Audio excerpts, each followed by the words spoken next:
But for me, the Gita and Krishna is elevating Dharma. Krishna is elevating the idea that you have to act for the welfare of all beings in the world, but you still have to see them equally. You still have to see everyone equally. You cannot hate even your enemy. You cannot have that hatred. If they're doing wrong, you need to stop them. But don't lose the love within your heart. You're not acting from a place of hatred. So that equality of view which Krishna is talking about in these verses helps us stay boundless. We love all beings. Maharaji said, it's better to see God in everyone than to try and figure it out. I always love that. I see God in every living being, every person, every animal, every country, regardless of background, every religion, every belief, beyond belief.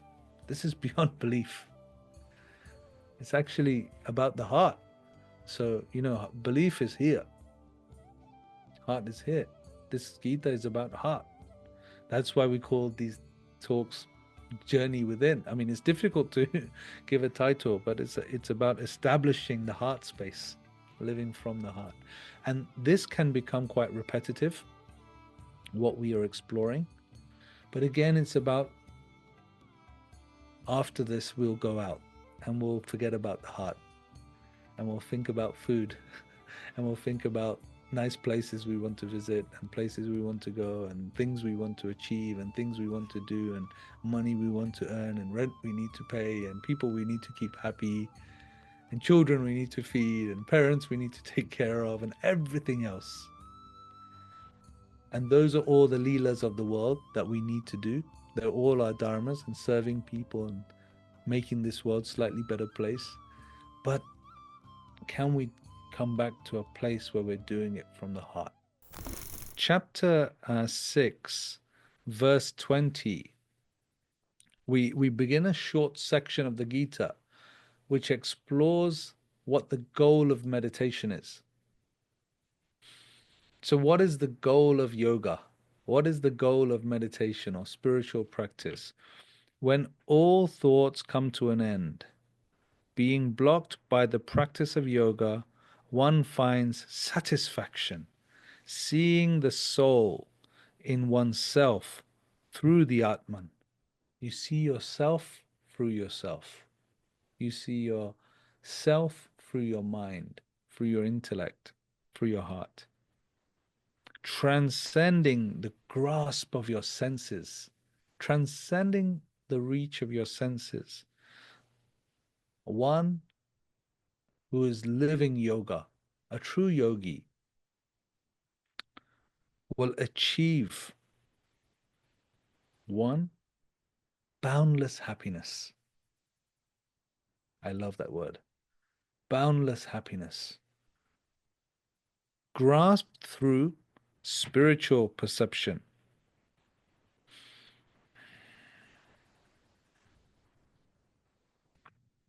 I'm just looking for the translation. Yoga sevaya chatrama paschyam atmani tusham.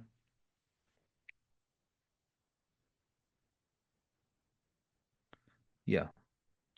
So we can achieve the state of boundless happiness through the goal. That's the goal of yoga practice.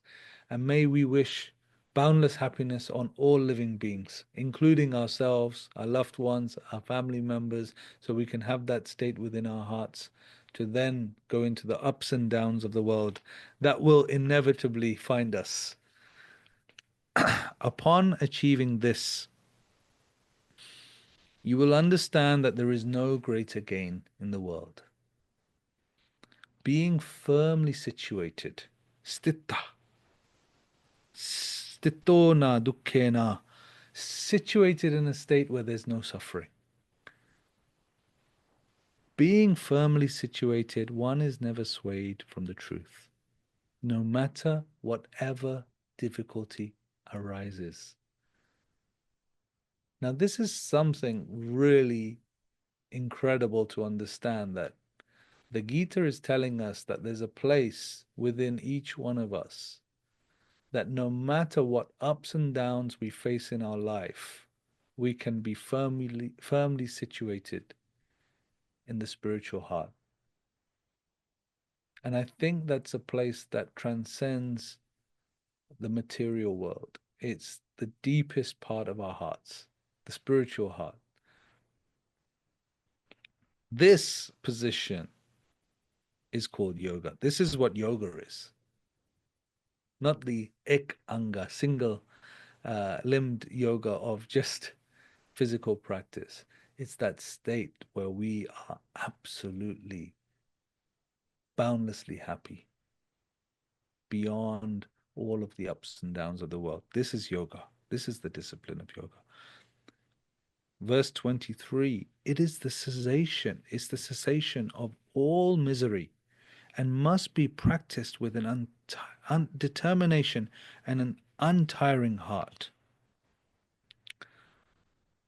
completely abandoning all desires that spring from the mind, controlling the senses on all sides by the intellect.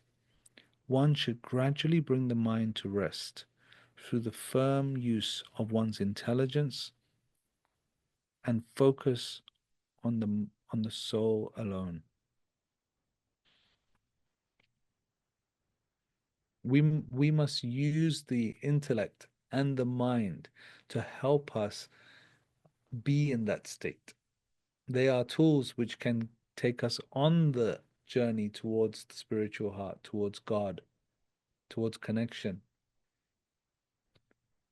Or we can use the mind to lose ourselves. And I think earlier we read those verses where Krishna says, the mind is your best friend and it's also your worst enemy. That the mind can be your best friend and it can be your worst enemy. And I think here Krishna is describing that things of the world can lead us away from a spiritual understanding. If I think about my personal life, I might think about consuming something like alcohol.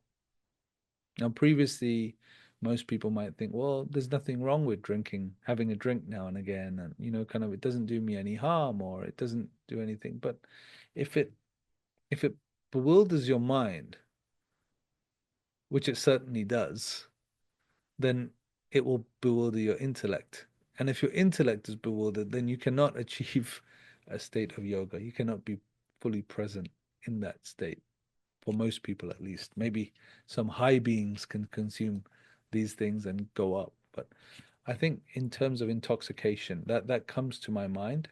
Again, many people in places around the world might take substances to help them achieve spiritual states of awareness.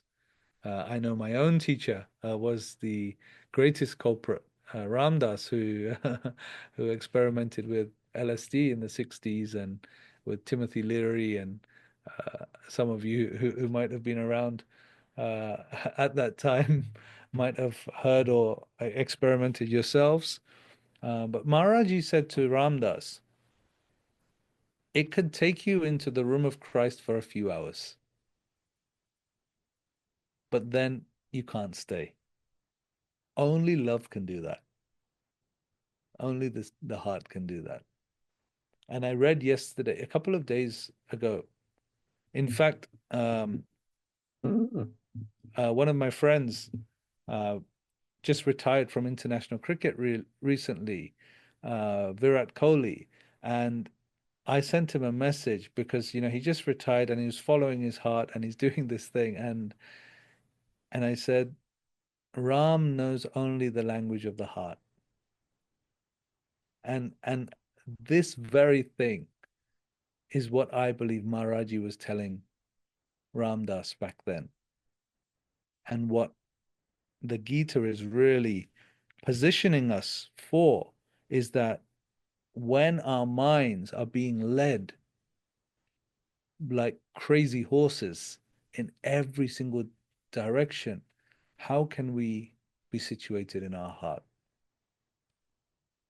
Completely abandoning these desires of the mind controlling the senses on all sides by the intellect, one should gradually bring the mind to rest through the use of firm intelligence and focus the mind on the soul, on the Atman. From wherever the fickle and unsteady mind wavers, it should be brought under the control of intelligence. For boundless happiness comes to the yogi whose mind and passions are calm, who is sinless and who has attained Brahman, situated in Brahman. Santarajasam Brahmabhutan. Beautiful Sanskrit words. Shantarajasam, peace from all of the desires and situated in the heart. Always disciplining oneself. The yogi whose sins are removed is easily in contact with Brahman. What is Brahman? Brahman, for me, is infinite, boundless, spiritual nature, God, divinity, the true nature of our heart, being, whatever you wish to describe that state that's beyond the beyond, the divine, that is Brahman. Actually, the Upanishads will say Brahman is beyond description, beyond words. God is beyond that. So that is Brahman. Always disciplining oneself. The yogi whose sins are removed is easily in contact with Brahman and again enjoys boundless happiness. Again, we hear that term, boundless happiness. One who's engaged in the discipline of yoga and possesses the vision of equality sees the supreme in all beings and all beings within the self. For one who sees me everywhere and who sees all in me, I am never lost. And nor is that one ever lost to me. I read this last week as well when we spoke about Siddhima and Maharaji. Such beautiful verses. You can never be lost. The one who is established in equality of view, equal vision, who worships me in all beings, is a yogi and resides in me in all circumstances. O Arjuna, whether in happiness or distress, one is regarded as a perfect yogi who perceives the uniform nature of the Atman in all conditions. We got to remember that this is a battlefield. Arjuna is just about to fight. And yet Krishna is saying you become liberated when you see all beings as equal, even your enemies, even your loved ones. But you are seeing their Atman. But he's still telling him to fight. So that can seem as a contradiction. It can seem as a contradiction. But for me, the Gita and Krishna is elevating Dharma. Krishna is elevating the idea that you have to act for the welfare of all beings in the world, but you still have to see them equally. You still have to see everyone equally. You cannot hate even your enemy. You cannot have that hatred. If they're doing wrong, you need to stop them. But don't lose the love within your heart. You're not acting from a place of hatred. So that equality of view, which Krishna is talking about in these verses, helps us stay boundless. We love all beings. Maharaji said, it's better to see God in everyone than to try and figure it out. I always love that. I see God in every living being, every person, every animal, every country, regardless of background, every religion, every belief, beyond belief. This is beyond belief. It's actually about the heart. So, belief is here. Heart is here. This Gita is about heart.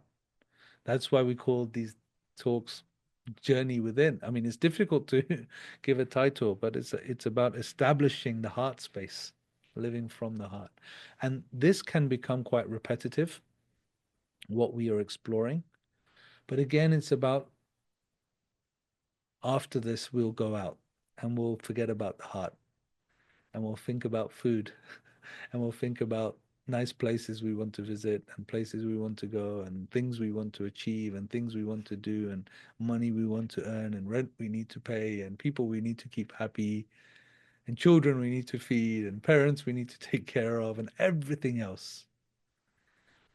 And those are all the leelas of the world that we need to do.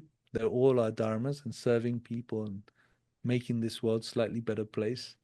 But can we come back to a place where we're doing it from the heart? We often in our work, I notice it sometimes where we have people who come to serve with Go Dharmic, but they come from an energy of angry activism. And they can often burn out really quickly because they say, "Oh, we need to do this. We need to they're so angry in their non-violence. They're so violent in their non-violence." And I say, "Whoa, slow down. It's okay. We know that there's a lot of bad things going on. We know that there's a lot of violence taking place, but we don't want to be violent in our approach to reduce violence." And so I think we need to kind of look at Krishna's words here of that universal love and boundless love and being from that place first and foremost. If there is anything about Sanatana Dharma and all of these traditions that we're studying, these Hindu paths, I would say it's that they see that universal in all living beings. The prayer is this, may all living beings be happy and free from suffering. It's not may my people be happy and free from suffering versus your people. It's may all living beings be happy and free from suffering. Sanatana means universal, it means eternal, it means for all of us, regardless of background. And this is something that I believe with all my heart. O Arjuna, whether in happiness or distress, one is regarded as a perfect yogi who sees the uniform nature of the soul in all conditions.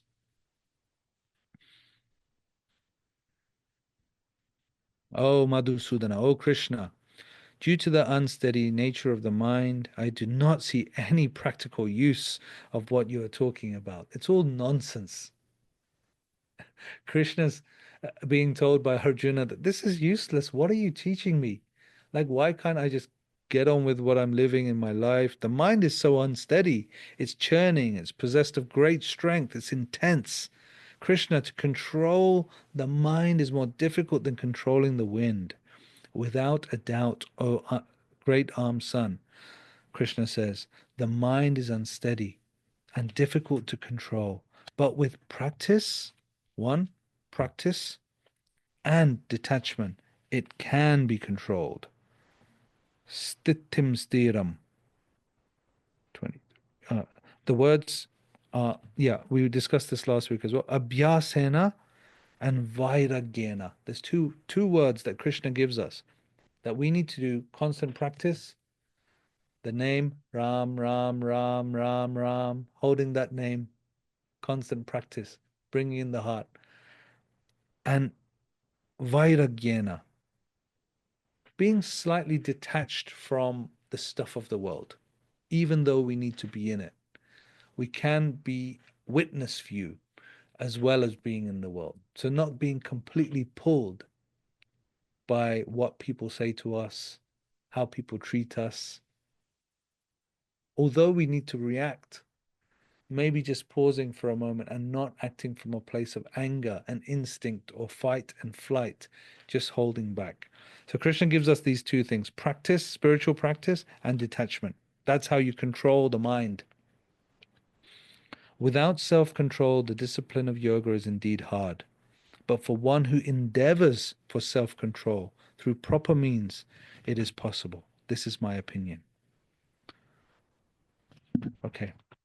Now there is a little bit of repetition in what we're doing here in these verses. O great armed one, the yogi who is unsuccessful in this world, but is bewildered on the path, what happens? Please clear my doubts. And again, the point is made by Krishna here that whatever little bit of spiritual practice we do, it is good. It will help us. It will help expand our hearts, even if it's just one Ram Nam.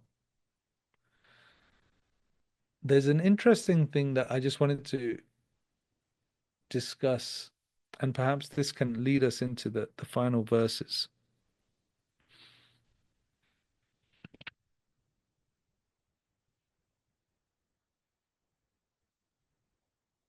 Why would Maharaji chant Ram Nam all the time? His fingers moving, Ram, Ram, Ram, Ram. Like, he's constantly reciting Ram Nam. He's chanting, he's practicing.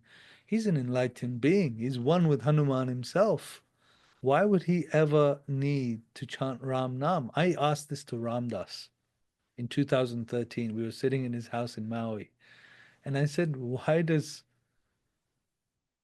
an enlightened being need to practice sadhana? And and Ramdas said he's completely one with Ram. So his repetition of like Ram Nam is Ram reciting Ram. Hanuman and Rama completely one. And that was such an interesting thing that even we're not doing this sadhana or this practice as a means to an end. Like it's already here. This state is actually who we are and where we are. We are doing it because we want to do that. It shouldn't be like, oh, I've got so many to chant still. I still need to chant 10 rounds of Ram Nams before the day's out.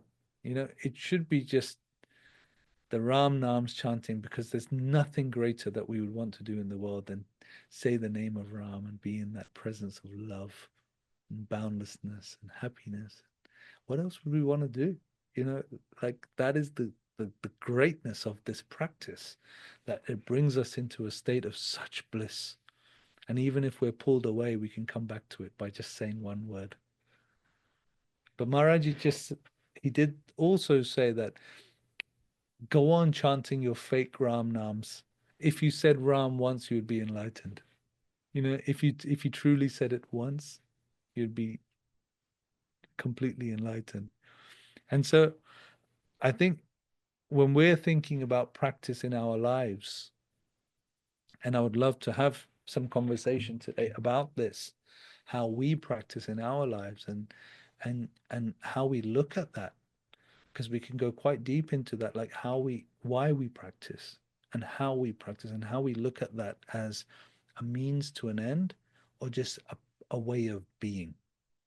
For me, it should be a way of being situated in one's heart and reading the Gita or doing the morning puja in the morning when we sit in front of our temple or shrine or sacred images or even in meditation. We start the day from that space and then we hope to stay as much as possible in that space through all of the work that we need to do in the world. And then we come back to that space, that presence. And even these circles that we've been doing this week, this year, if you think about that, we started in January and then we go off into the world. And I also reflect that we come back and meet again a week later to explore Gita verses and then go away and drift. And then it's become a point where we can come back to that heart situation and presence. And at that place, we are all one.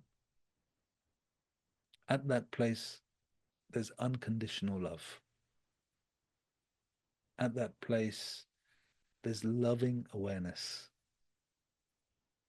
At that place, we're one with God in the heart, which is beyond words.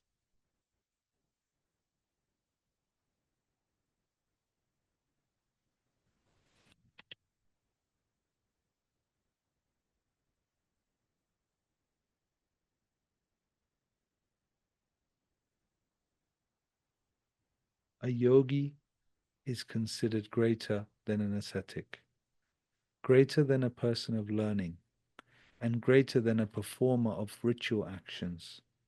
Therefore, by every means possible, become a yogi.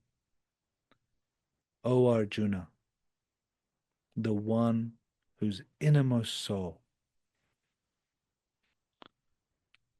an antaratma means innermost, indwelling self, the most deepest self, the truest self. O Arjuna, one whose innermost soul has surrendered to me and worships me with great faith, I consider to be the highest of all yogis, highest of all practitioners. We have a clue here in the last verse of chapter 6, love, bhakti. And and I think what I try to do is not try to figure it all out. Surrender it to God. Everything we're doing. Surrender, surrender, surrender, surrender, surrender. That's the last words that Krishna, Shaddavan bhajate yomam seme yuktatma mataha. Surrender it all to me and let me do the work through you. How beautiful is that as a way? So even the offering, when we're trying to achieve something, oh, I'm trying to get this high state of yogi mind through meditating or practice. No, Krishna's saying, just surrender it. Offer it into love. And then allow the ego and the mind to just fall into calmness so the heart can shine through. The sun can shine through. Maybe we can pause at that point of finishing chapter 6 in the Gita.